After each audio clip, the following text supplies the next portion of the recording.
So nothing better than being yourself, huh? Having the freedom just to be you. Kindness is so essential. We can be so hard on ourselves. And it's often as we empty of something, we can feel that we're moving along and things are flowing nicely. And then there's a tripping up. You know, you bump up against something. And that's completely normal and natural. Because on one level, we are just space. We're just a deep knowing of this essential nature that is wide open and spacious. But as you come and encounter all the different aspects of life, relationships can sometimes be the most difficult. You know, family, work, all of that, because these different places of relating can often trigger something old, something that might still residually be hanging in the system. And when that gets triggered, suddenly you can feel like you're just back in an old place. You know, just like it's activated and you're like, oh, and you'll feel it more. You feel it more now because you're much more sensitive. You're more aware and you're more open.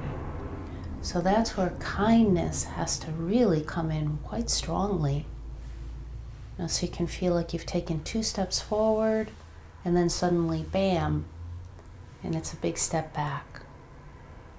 So that will happen, and you just pick yourself up again, kind of brush yourself off, and you do something intentionally, very intentional, that is kind.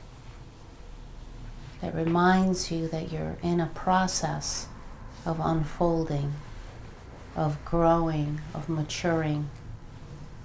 So rather than be hard, do something that you enjoy, whatever that might be. Maybe it means just taking a walk in nature. Maybe it means taking a nice warm bubble bath. You know, but what we can tend to do, especially if we have addictive patterns in our system, which many of us do, we can tend to go to that addictive pattern and numb out. You know, we can tend to just cover it, say, I don't want to experience that again, because of course we don't want to experience something that is old, because it was so painful in the past. Of course we don't want to. But it will never be the same. The pain of it is actually just resisting it. Feeling, as you've noticed when they come, these emotions that open and release, it doesn't really feel bad. It's a relief. Like when emotions open and empty, when there are tears, when they're shaking, when words come out, whatever it is, there's a relief in it. It's not actually painful. The pain is in the resisting it. The pain is in the contracting around it. The pain is like in holding it in place and making it something that it's not. Like calling it yourself. You know, like yuckiness is here, so that means I'm yucky. Or whatever, you know, ugliness is here. Disgust, shame is here. That means I am shame. Or whatever, you know. So we have to be careful to not put a label on anything that's happening. Because as soon as you label it, it takes you into an identity and it hooks you back to that old identity. It puts you in that line that I was speaking about before, the line of suffering. Choose not to do that. Now you can choose. And that's what practice is. So practice is an engagement of choosing not to go back to an old pattern and believe it. But rather to see the pattern that, okay, it's active. I'm going to give space for it to be here. I'm not going to contract around it, sink into it, and like let myself feel that I'm it. But to give it space and let it open, and if there are feelings with it, let it come and feel the relief in that. It's always a relief. Purging is a relief. It's that moment up to the purge that feels like, oh my God, I'll never get through this. But once the purge happens, it's like, oh my God, that feels so good. And it's the same thing with contracting thought patterns, old belief systems. It feels the same. Like at first, when you notice it, it can feel like really strong, like, oh, this is here again. But if you just meet it with kindness, it will open and empty out, and you don't need to spin around it again.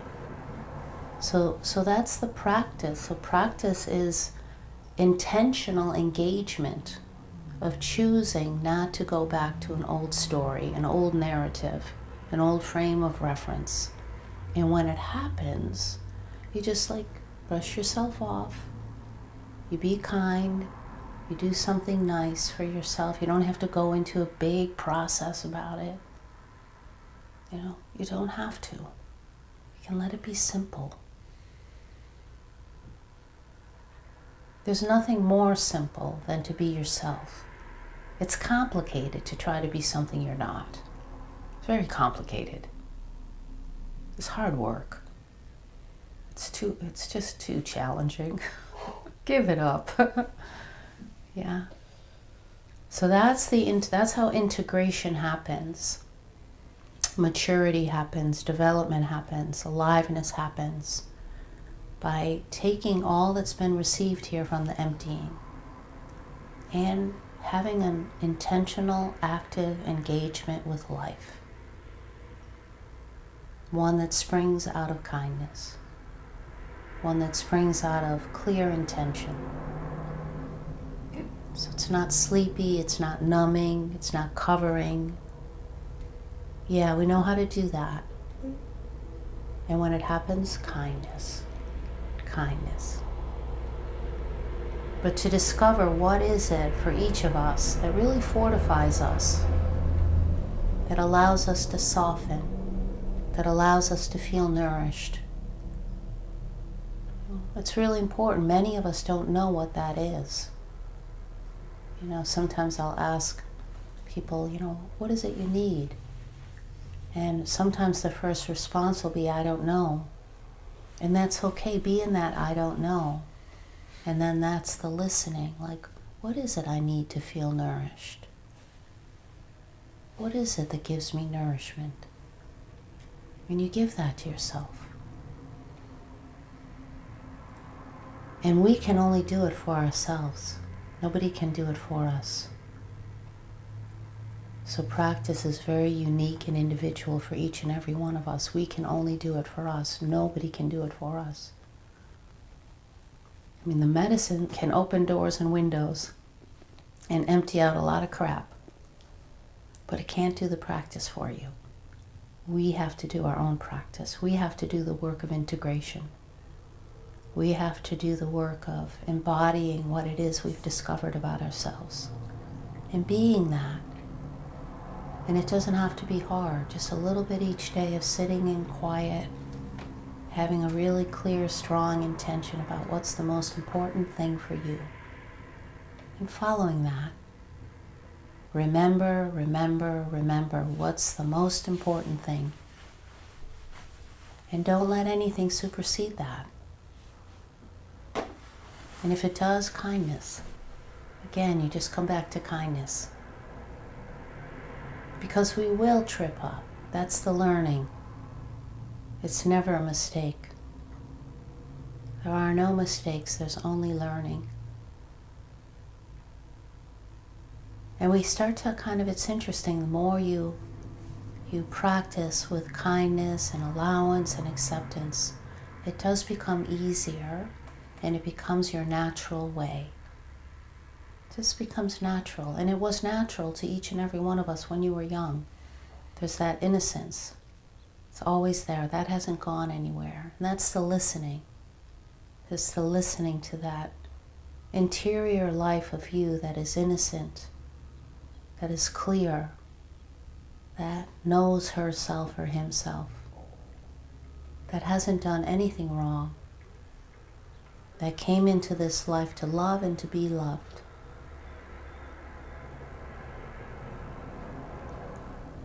And then stuff happens along the way. And that's what we're cleaning up. But that innocence, the wholeness, the goodness has not gone anywhere.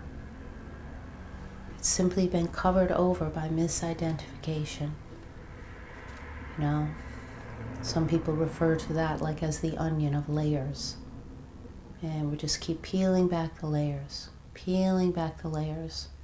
and rediscovering that deep internal innocence, kindness, goodness, unbrokenness, that wide part aspect of you that has never been broken.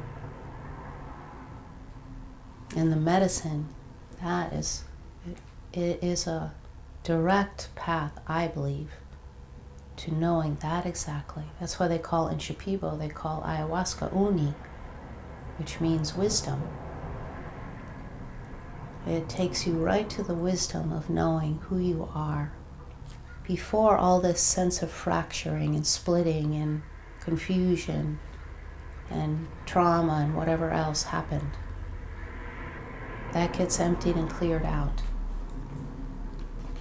So uni, let yourself be a church of uni, a space of uni, a space of wisdom, which is also what prajna means, wisdom. Deep, deep knowing of who you are. And letting yourself be you. It's not like a image of all the images that we see in the marketplace of what enlightenment is supposed to look like or be like. And no, it's just you being you. There's nothing more awake than you being you. And if more of us could just be ourselves, the world would be a much more friendly place.